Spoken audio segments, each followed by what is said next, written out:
कई बार ये टॉपिक्स हमें बहुत दिक्कत करते हैं, जैसे राष्ट्रवाद क्या है, भाषावाद, जातिवाद, संप्रदायवाद, साम्यवाद, उपनिवेशवाद। तो चलो एक एक करके हम लोग सभी को देखेंगे और इसके डिफिनेशंस को देखेंगे आखिर में ये है क्या। जैसे पहला अपना है कि राष्ट्रवाद, नेशनलिज्म। अब राष्ट्रवाद किसे कहते हैं? यह विश्वास है कि लोगों का एक समूह इतिहास, परंपरा, भाषा, जातिवाद, जातीयता और संस्कृति के आधार पर स्वयं को एकीकरण करना। एकीकरण करना मतलब एक करना। तो राष्ट्रवाद क्या होता है? राष्ट्र के प्रति भावना, यानी राष्ट्रवादी किसे कहेंगे? जैसे मैं अपने देश भारत से बहुत ज़्यादा प्यार करता हूँ, यानी अपनी भारत की संस्कृति या उससे मुझे बहुत लगाव है, तो मैं क्या हो गया? राष्ट्रवादी हो गया। और मेरी भावना क्या हो गई? राष्ट्रवाद की भावना हो गई। और यहाँ पे हम दूसरा देखते हैं भाषावाद। भाषावाद क्या है? किसी समाज या राज्य के किसी व्यक्ति द्वारा अपनी भाषा को प्राथमिकता देते हुए, अपनी प्राथमिकता मतलब मैं अपनी भाषा को, जैसे सपोज डेट कोई कर्नाटक का है तो कन्नड़ को देगा, मराठी है तो महाराष्ट्र का है तो मराठी को देगा, बिहारी है तो भोजपुरी को देगा।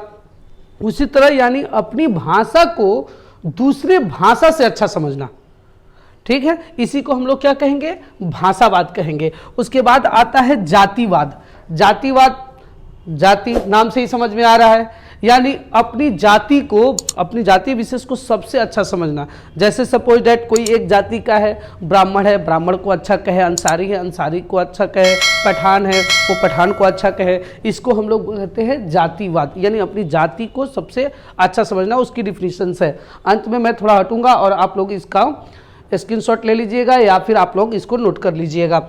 उसके बाद हम लोग आते हैं संप्रदायवाद। संप्रदायवाद क्या है? थोड़ा ध्यान से समझेंगे। संप्रदायवाद किसे कहते हैं? सांप्रदायिकता से तात्पर्य उन संकीर्ण मनोवृत्ति से है जो धर्म और संप्रदाय के नाम पर पूरे समाज तथा राष्ट्र के व्यापक हितों के विरुद्ध व्यक्ति को केवल अपने व्यक्तिगत धर्म के हितों को प्रोत्साहित करते हैं। अपने धर्म को प्रोत्साहित करना। जातिवाद में क्या देखें? जाति को विशेष मानते हुए। अब सांप्रदायिकता में क्या कर देखेंगे? अपने धर्म को। जैसे सपोज डेट मैं कहूं कि अरे हिंदू से बड़ा धर्म कोई नहीं है, फिर कहूं कि नहीं मुस्लिम से बड़ा धर्म कोई नहीं है, इसका मतलब मैं क्या हूं? सांप्रदायिक हूं या सांप्रदायिकता की बात कर रहा हूं। इसमें सांप्रदायिकता नहीं होता है। भारत में है धर्मनिरपेक्ष। धर्मनिरपेक्ष यानी कोई भी धर्म अलग नहीं है, सब धर्म बराबर है, ठीक है।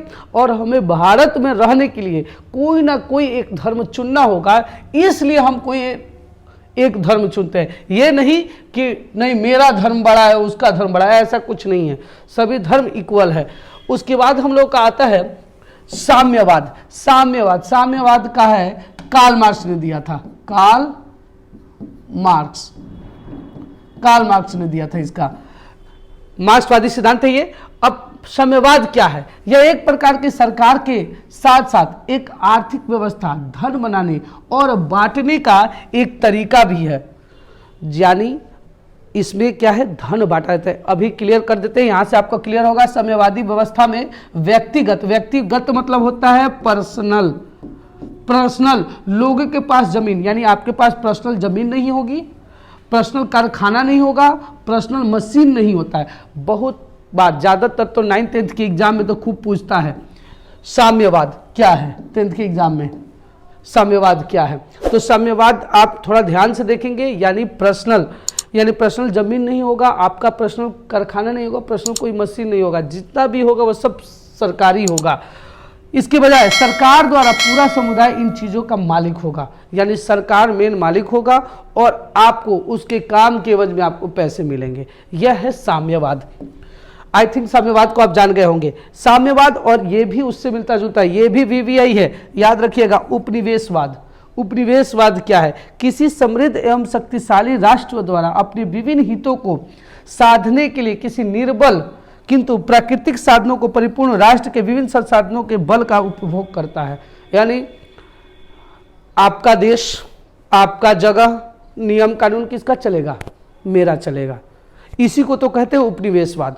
मान के चलिए कॉलोनिज्म किसे कहते हैं? कि मान के चलिए कि आपका देश हो गया, आपका राज्य हो गया, मैं आपको गुलाम बना लूँ, या जैसे भी करके वहाँ पे नियम कानून अपना लागू कर दूँ। जैसे हम लोग कह सकते हैं अंग्रेजों ने हमारे ऊपर उपनिवेशवाद किया था, या इंग्लैंड वालों ने, अंग्रेजों ने अमेरिका को भी गुलाम बनाया था, तो ये भी कह सकते हैं कि अमेरिका पर उपनिवेशवाद है किसका, तो इंग्लैंड का।